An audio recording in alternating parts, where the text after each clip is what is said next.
Os submarinos devem ser o máximo em discrição, mas nem todos são criados iguais. Alguns passam mais tempo na superfície que outros. Como a Marinha esconde seus submarinos durante esses momentos vulneráveis? A resposta: pinte-os de verde. Quando se pensa na Coreia do Norte, duas coisas vêm à mente: Kim Jong-un e armas nucleares. E quando esses tópicos não estão em destaque, o imenso exército terrestre do país, com artilharia apontada para Seul, costuma dominar a conversa. Mas há outra parte, muitas vezes negligenciada, da máquina militar da Coreia do Norte: sua marinha, oficialmente chamada de Marinha do Povo Coreano. Infelizmente, apesar de numerosa, a frota da Coreia do Norte é tecnologicamente ultrapassada e muito inferior às do Japão e da Coreia do Sul. Como a Coreia do Norte está lidando com esse problema? A resposta pode te surpreender. O Mar do Japão é crucial para a estratégia da Coreia do Norte. Estendendo-se por 1.500 milhas de costa, essa região é um campo de batalha natural onde as águas frias do norte se chocam com as correntes mais quentes do sul. É o cenário ideal para grandes florações de algas, capazes de transformar a água em uma névoa esverdeada e turva. Os submarinos norte-coreanos, com a mesma pintura, se camuflam naturalmente, desaparecendo na água como fantasmas. Mas eis a reviravolta. Apesar da camuflagem ajudar a curto prazo, a Coreia do Norte esconde algo muito mais perigoso sob a superfície. Esses submarinos verdes não apenas se escondem, mas possuem tecnologia capaz de alterar o equilíbrio de poder nessas águas disputadas e possivelmente além. Embora o Mar do Japão ofereça uma vantagem natural, a questão crucial é onde a Coreia do Norte posiciona esses submarinos e como sua geografia molda a estratégia naval do país. A Coreia do Norte está no centro de uma encruzilhada geopolítica. A costa oeste do país coincide com o Mar Amarelo, que se estende entre a Península Coreana e a China. Não há muito perigo aqui, porque a China é amigável com a Coreia do Norte. O Mar Amarelo, sendo relativamente raso, não é ideal para operações de submarinos. É uma história diferente na costa leste da Coreia do Norte, que leva ao Mar do Japão. A Rússia, que está ao norte deste mar, pode tranquilizar Pyongyang, pois Moscou se tornou um grande cliente para os projéteis de artilharia e foguetes do norte, em sua operação militar especial na Ucrânia. Os dois países também firmaram um acordo de defesa mútua em junho de 2024, então as coisas parecem favoráveis para Pyongyang. O problema é que um Japão e uma Coreia do Sul hostis dominam o resto do mar. Para piorar a situação para o norte, os dois países abrigam tropas e equipamentos militares americanos. Os Estados Unidos possuem cerca de 54 mil tropas no Japão e 28 mil na Coreia do Sul. Washington também enviou alguns de seus melhores equipamentos para esses dois países, em meio a crescentes tensões na região. Por exemplo, os Estados Unidos enviaram F-20 e 2 Raptors para a base aérea de Kadena, em Okinawa, na primavera de 2024, substituindo os F-15C e The Eagles lá. Apesar dos Raptors estarem lá principalmente para responder às ameaças da China, eles poderiam realizar missões contra a Coreia do Norte com o auxílio de aeronaves de reabastecimento. Enquanto isso, os Estados Unidos enviaram um grupo de ataque United States Ship Theodore Roosevelt para sua base naval em Busan, Coreia do Sul, em junho. O envio ocorreu após o acordo de defesa mútua entre Putin e Kim Jong-un, no início do mês.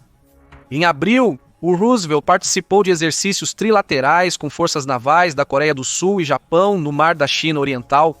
Outros exercícios trilaterais seguiram-se nos exercícios Freedom Edge em junho. Os exercícios incluíram defesa de mísseis, vigilância e principalmente prática antissubmarino entre as três marinhas. Então, apesar das coisas parecerem bem no Mar do Norte do Japão, a situação de segurança geral sempre foi ruim para Pyongyang e continua se deteriorando. Os Estados Unidos estão reforçando sua presença na área. Japão e Coreia do Sul começaram a resolver suas desavenças históricas e agora estão cooperando mais de perto na área de segurança. Em resumo, a Coreia do Norte está em desvantagem numérica e bélica nas águas próximas à sua costa leste. Para agravar, a Coreia do Norte não conseguiria reforçar sua marinha com navios ou submarinos na costa oeste facilmente, pois exigiria que navegassem ao redor de toda a Coreia do Sul, incluindo o Estreito de Tsushima, entre a Coreia do Sul e o Japão. Navios e submarinos seriam alvos fáceis. Como esperado, a Coreia do Norte concentrou a maior parte de seus recursos navais em sua costa leste. Isso inclui as importantes bases de submarinos de Simpo e Myeongdo, uma ilha a 1 milha da costa da cidade de Simpo. A partir dos anos 90, essa área construiu os novos submarinos classe Sang-ho da Coreia do Norte. Esses submarinos foram feitos para substituir os antigos submarinos da classe Romeo que a Coreia do Norte recebeu da China nos anos 1970 e depois começou a produzir internamente. O Norte ainda opera cerca de 20 desses, concentrados na costa leste. No entanto, eles fariam pouco em uma confrontação. Esses submarinos já foram aposentados do serviço ativo na maioria das marinhas do mundo. O Egito é o único outro país que ainda os utiliza. Outros países como Rússia e China mantêm esses equipamentos apenas para treinamento, porque o Norte não aposentou os submarinos antigos e os substituiu pelos novos que começou a construir logo após a Guerra Fria. Um relatório sugere que o Norte está atrasado na tecnologia de submarinos. O Sang-ho original é mais lento que o Romeo, com 7,6 nós na superfície e 8,9 nós submerso comparado a 15,31 e 13,28 nós do Romeo, respectivamente. O Sang-ho é menor que o Romeo, medindo 114, 25,3 metros de comprimento e 12, 1,5 metros de largura, tornando mais difícil ocultar o ruído de seus equipamentos sem tecnologia especializada de cancelamento de ruído. Dada a difícil situação da Coreia do Norte nos anos 1990, essas deficiências são compreensíveis. Esta classe de submarino vem com uma tripulação de 15 homens. O armamento padrão é um par de tubos de torpedo voltados para a proa de 533 mm, capazes de lançar torpedos do tipo russo de 5.356. Com a melhora da situação na Coreia do Norte, houve uma tentativa de atualizar o Sang-ho. A classe Sang-ho 2 foi reportada inicialmente em 2011. Esses submarinos são maiores que seus antecessores, com maior deslocamento de água, maior alcance e capacidade de carregar mais equipamentos especiais. Então, a maioria dos submarinos domésticos da Coreia do Norte são lixo, o que explica por que os Romeos ainda estão por aí. Isso é um problema para Pyongyang, que busca desenvolver uma força nuclear e de mísseis balísticos resiliente, ampliar sua capacidade de primeiro ataque nuclear e representar uma ameaça convencional significativa às marinhas inimigas. Os Romeos e Sangos não serão suficientes para a tarefa. A Coreia do Norte investiu muito em mísseis terrestres lançados de plataformas móveis e iniciou a busca por mísseis lançados por submarinos. O submarino da classe Goryeo está sendo desenvolvido desde 2014 para este fim. É o primeiro submarino de mísseis balísticos construído pela Coreia do Norte, também chamado de classe Simpo. Goryeo, palavra coreana para baleia, é o nome deste submarino significativamente maior que os outros navios subaquáticos do norte, com 66,8 metros de comprimento, 6,4 metros de viga estimada e deslocamento de 2.000 toneladas. O Garai tem um alcance estimado de 1.750 milhas. As estimativas de tripulação variam muito, com relatos sugerindo de 30 a 80 membros. Além de 2 a 4 tubos de torpedo, ele pode lançar um único míssil balístico, o Pukguksong 3. Este projétil tem um alcance estimado de cerca de 1.200 milhas. Este alcance cobriria a Coreia do Sul e o Japão. No entanto, alegadamente o Norte tem apenas um submarino da classe Goryeo em operação. O Goryeo também parece ser uma versão modificada do Romeo, portanto seria barulhento. Em setembro de 2023, a Coreia do Norte revelou seu primeiro submarino nuclear tático, denominado Hero Kim Kun-ok, em homenagem a um herói popular norte-coreano. Kim Jong-un o descreveu como o principal meio ofensivo da força naval na cerimônia de lançamento. O submarino possuía 10 escotilhas de tubos de lançamento, provavelmente projetadas para transportar mísseis balísticos e de cruzeiros, segundo analistas. Isso representaria um grande avanço no armamento dos submarinos norte-coreanos atuais. Contudo, até o herói Kim Kun-ok era uma versão modificada de Romeo. A palavra tática é importante neste contexto, pois sugere que este navio provavelmente entregará mísseis de curto alcance do mar do Japão para alvos na região. O herói Kim Kun-ok seria barulhento e fácil de descobrir em um ambiente tático. Esses fatos revelam a fragilidade dos norte-coreanos no campo da tecnologia de submarinos, A Marinha dos Estados Unidos tem décadas de experiência em guerra antissubmarino e treina regularmente com parceiros, como visto nos exercícios trilaterais recentes com a Coreia do Sul e o Japão. A Coreia do Norte não opera submarinos nucleares que podem permanecer silenciosos por um período prolongado. Todos os submarinos norte-coreanos são movidos a diesel elétrico. Submarinos diesel-elétricos são mais silenciosos que os nucleares quando usam energia elétrica, mas apenas por um período curto.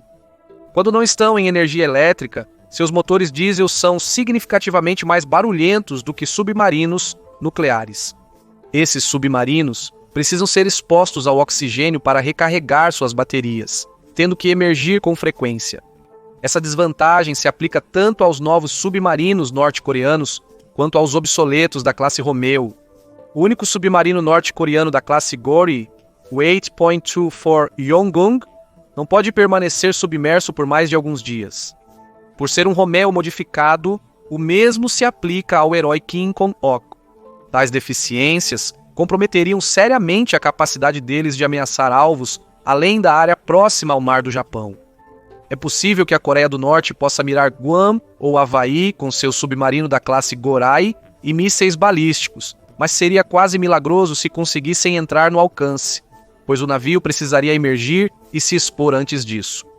Provavelmente a Coreia do Norte não possui nenhum submarino com um sistema de propulsão independente de ar que usa células de combustível líquido ou de hidrogênio. Essas células permitem que um submarino diesel-elétrico fique submerso por mais tempo, reduzindo a necessidade de oxigênio externo. Desenvolver essa tecnologia poderia mitigar algumas das desvantagens da Coreia do Norte, mas parece não haver progresso até agora. Além disso, nem todos os submarinos norte-coreanos são destinados a operações de longo alcance. Muitos são pequenas embarcações ou submarinos costeiros para a defesa doméstica. Agravando a situação, a maior parte da capacidade submarina da Coreia do Norte, incluindo seus programas de P&D, estão concentrados em Sinpo e Myeongdo. Um ataque surpresa nessa região poderia neutralizar grande parte dos programas de submarinos norte-coreanos, incluindo o desenvolvimento de SLBMs.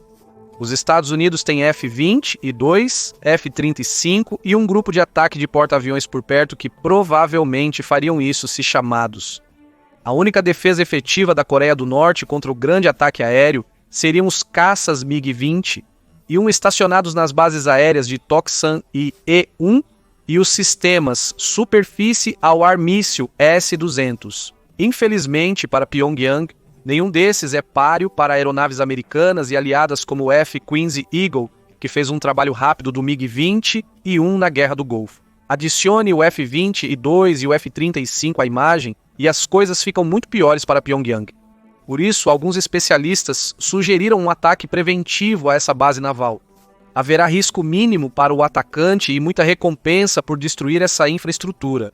Esses especialistas lembram dos anos 2000, quando o ex-secretário de Defesa William J. Perry e o futuro secretário de Defesa Ashton Carter estavam entre os que defendiam um ataque preventivo às instalações de mísseis norte-coreanas.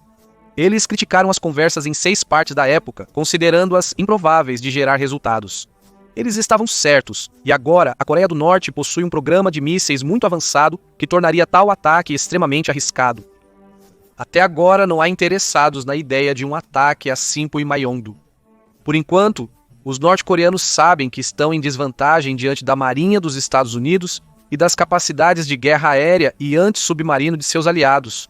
Eles devem encontrar formas de manter seus submarinos no mar por mais tempo e reduzir essas desvantagens da melhor forma possível. Esconder-se do avassalador poder aéreo e da sofisticada vigilância dos Estados Unidos é essencial para garantir sua sobrevivência. Mas será que pintar alguns de seus submarinos de verde é a solução para tornar os submarinos da Coreia do Norte mais resistentes? A ideia não é tão louca quanto parece. O Mar do Japão possui uma singularidade ambiental. É onde as águas frias do norte encontram as mais quentes do sul. Essa característica favorece o crescimento de grandes quantidades de plâncton, principalmente algas. Embora sejam organismos microscópicos, grandes grupos deles podem convergir e mudar a cor da água sob condições favoráveis.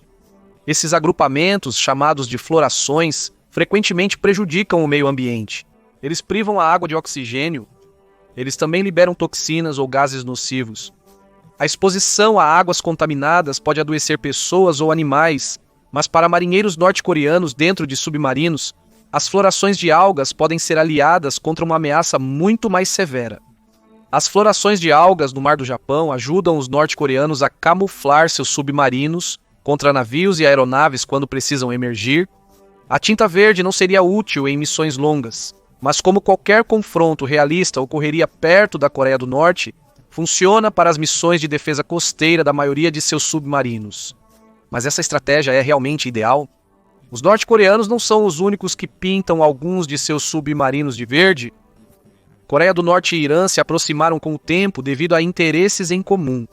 A relação entre os dois se estende à tecnologia de submarinos, e os submarinos da classe Gadir do Irã são mini-submarinos adequados para patrulhar as águas estreitas e rasas, mais importantes, do Golfo Pérsico. Esses submarinos são derivados da classe Yono de mini-submarinos norte-coreanos, baseados em designs iugoslavos dos anos 60 da Guerra Fria. Esses submarinos têm velocidade de 11 nós na superfície e 8 submersos. Submarinos iranianos da classe Gadir foram vistos com a mesma pintura verde de seus antecessores norte-coreanos. Nos últimos anos, ocorreram florações de algas nocivas no Golfo Pérsico. O Irã enfrenta desvantagem marítima similar à Coreia do Norte, adaptando-se de forma parecida a condições semelhantes. Não só os países autoritários tentam mitigar suas desvantagens contra a Marinha dos Estados Unidos e seus parceiros. Aliados americanos também pintaram seus submarinos de verde. O submarino da classe Dolphin de Israel, feito em colaboração com a Alemanha, é um submarino de ataque diesel elétrico com propulsão independente de ar, então ele pode ficar submerso por mais tempo que os submarinos da Coreia do Norte. Israel possui 5 desses, com um 6º em desenvolvimento. Ainda assim, os israelenses querem fazer o seu melhor para protegê-los. Os submarinos estão sediados em Haifa, norte de Israel. Submarinos da classe Dolphin, um de Israel, foram vistos com pintura verde. Outros submarinos da classe Dolphin, os Dolphin Class IIs, são pintados de azul para se protegerem melhor em outros ambientes. Pintar submarinos para camuflagem não é novidade. Na Segunda Guerra Mundial, a Marinha dos Estados Unidos pintou seus submarinos de cinza para mantê-los ocultos na neblina quando emergiam. Contudo, essa cor se mostrou inadequada para ocultá-los de aeronaves inimigas. Por que os submarinos são predominantemente pretos atualmente? A Marinha dos Estados Unidos descobriu que o azul claro é melhor que o preto para camuflagem. Porém, havia um problema. A água do mar rapidamente transformava a tinta azul clara em branco. O preto tornou-se o padrão para a Marinha dos Estados Unidos e na maioria dos lugares ao redor do mundo devido à sua maior durabilidade. Com submarinos nucleares que ficam submersos por longos períodos, a cor não é tão relevante para os navios subaquáticos da Marinha dos Estados Unidos. Os submarinos da Marinha dos Estados Unidos são pretos devido ao revestimento de azulejos de borracha. Esses azulejos cancelam ruídos, deixando o submarino mais silencioso. A borracha também absorve e distorce o sonar, dificultando a detecção pelos inimigos. A cor preta não vem da tinta. Em vez disso, vem do material de carbono preto do qual são feitos. O material de carbono realça os efeitos da borracha e mantém as telhas estáveis sob as diversas pressões que o submarino encontra em diferentes águas e profundidades. Mas nem muitos países têm o luxo de implantar submarinos tão bons. Apenas 6 países possuem submarinos nucleares em suas frotas: Estados Unidos, Reino Unido, França, Rússia, China e Índia. A Austrália está prestes a ser a 7ª sob o Acordo Austrália, Reino Unido e Estados Unidos de 2021. Outras marinhas dependem de submarinos diesel-elétricos, que precisam emergir com mais frequência, então o disfarce visual é muito mais importante para elas. A Coreia do Norte ainda está distante de desenvolver um submarino nuclear ou de miniaturizar ogivas nucleares para lançamento a partir de mísseis submarinos. No entanto, está tentando. No lançamento do herói Kim Kun-ok, Kim Jong-un discursou delineando suas ambições marítimas. O rápido desenvolvimento das nossas forças navais é uma prioridade inadiável, devido aos recentes movimentos agressivos e atos militares do inimigo. Na última década, a Coreia do Norte desenvolveu um programa de mísseis balísticos muito mais poderoso. Mas esses mísseis baseados em terra, mesmo com lançadores móveis, não são suficientes para fornecer uma infraestrutura nuclear sobrevivente contra um primeiro ataque avassalador dos Estados Unidos. Além disso, tem maneiras limitadas de atingir os Estados Unidos e seus aliados. A construção de um submarino nuclear com mísseis balísticos seria um grande passo para atingir esses objetivos. Hirosako Matsuno, secretário-chefe do gabinete do Japão, afirmou em um briefing que, devido ao último submarino norte-coreano, o regime de Kim está se tornando uma ameaça mais séria e imediata à segurança japonesa do que nunca. Mas quão perto Kim Jong-un está de ter uma força de submarinos que ele não precisa camuflar?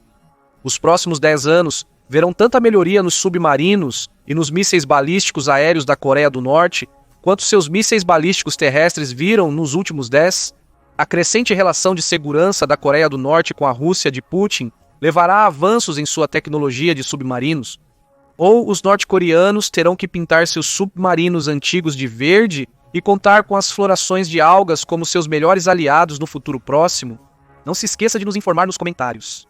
Além disso, clique em curtir e se inscreva para mais análises militares de especialistas.